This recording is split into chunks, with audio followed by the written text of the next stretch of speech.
And here comes last night's watch along, and you may want to look away now if you're a Derby fan. It wasn't a good game, and it wasn't a good outcome for Derby or Philip Cocu. It was Derby 0, QPR 1. Macaulay Bonne stealing it in the 88th minute. Derby switching to a back four with Forsyth, Clark, Davis and Burton. A little less balance there without Lee Buchanan. Shinnie and Knight in front.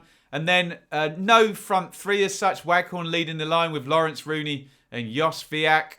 And it's safe to say it didn't really work at all. And Koku's going to switch that around. And Lawrence is going to go 10. And Rooney's going to go up top. And Waghorn's going to go right. And Josviak's going to go left. And it was slow. And it was ponderous. And it did not work.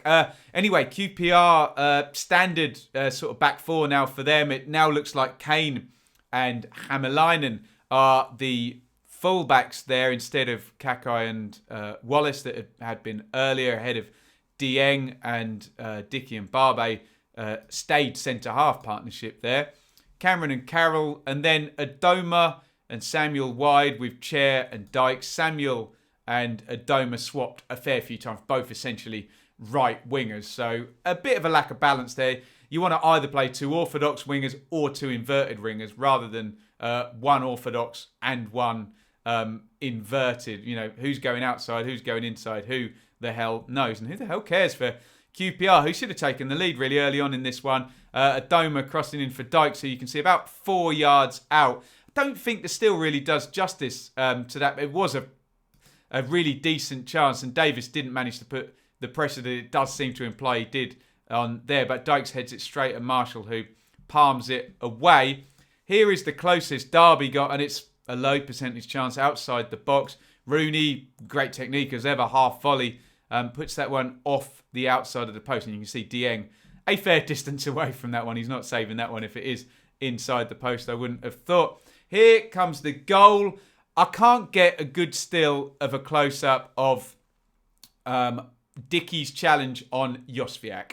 And I will totally understand in the comments if a Derby fan says it was a foul on Josviak, and I will totally understand if a QPR fan says it wasn't a foul. Personally, everyone wants me to make a judgment on this. I don't think it was a foul. I think Josviak was hoping to draw contact, and Dickey just seems to go through the ball. He comes in fiercely, but there's no contact. And maybe Josviak, I know it's the dark arts, but he needs to necessitate some telling contact so he can go down and win that foul. But hey, do we really want football to be predicated on these things? Dickey just looked a bit hungrier and was running onto the ball and slams through and seemed to take the ball without too much of a foul, I have to say. But you're willing to have your opinions in the comments, of course. There, so here comes Dickey, and from then on, brilliant cross in there for Macaulay Bonne, who pulls off Curtis Davis and heads it in to the back of the net for an 88th minute winner. Wow.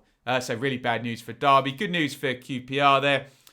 Much of a muchness, the game. It wasn't great stuff. 2 big chances you can see for QPR. 0 for Derby. And I think that was the key in this game, that Derby was so sort of plodding and just a bit dull really on the ball. No sort of fizz in their progressive passing or pace in their play. Of course, yeah, when Rooney comes back and gets on the ball, he sprays it about. But he wasn't deployed in the deep midfield position, and Shinnie and Knight, they struggled to play around a QPR team that, frankly, other teams have found fairly easy to play around this season. So QPR reasonably comfortable, other than Rooney hitting the post from outside the box on the half volley, and they break away and get the win. A fair play to Warburton. He made changes, didn't he? Brought in Willock during the game. Who else did he bring in? Bonne, obviously, was a substitute, and somebody else came in up top. I can't quite remember who it was, and that's going to annoy me now. Dominic Bull, okay, not up top, but he made the changes, and it seemed to just pep up a system, whereas Cocu felt like he was searching through the game,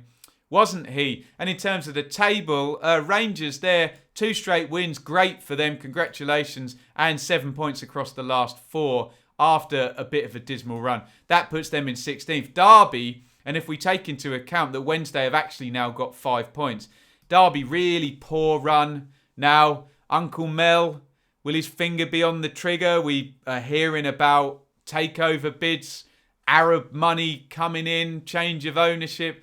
None of this looks good for Philip Cocu. But the most important thing is looking at the pattern of play and the building of a team.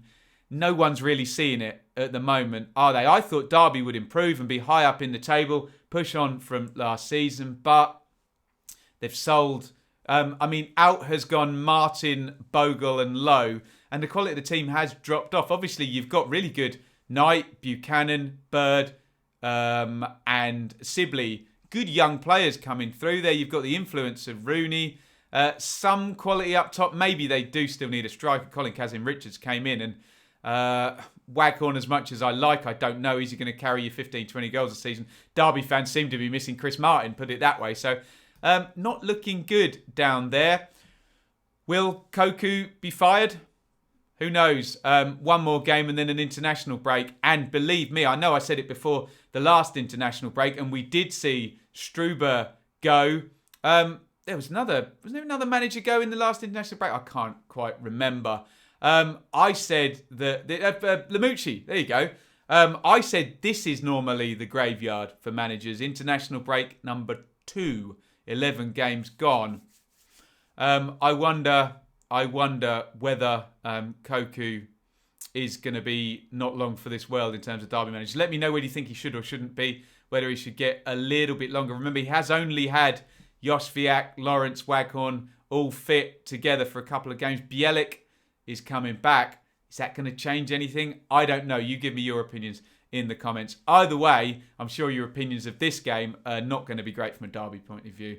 And far more enthusiasm for QPR in this one. Derby 0, QPR 1. Thank you so much for watching. If you enjoyed this video, please hit the like button to see more videos from this channel. Hit the subscribe button and to be notified every time we upload. Ring the bell for those notifications to come through on your device. If you really want to support the channel and me as a content creator, I will be eternally grateful if you head over to the merch store and grab something, or support over on Patreon, patreon.com/Benjamin Bloom. Thank you for your time.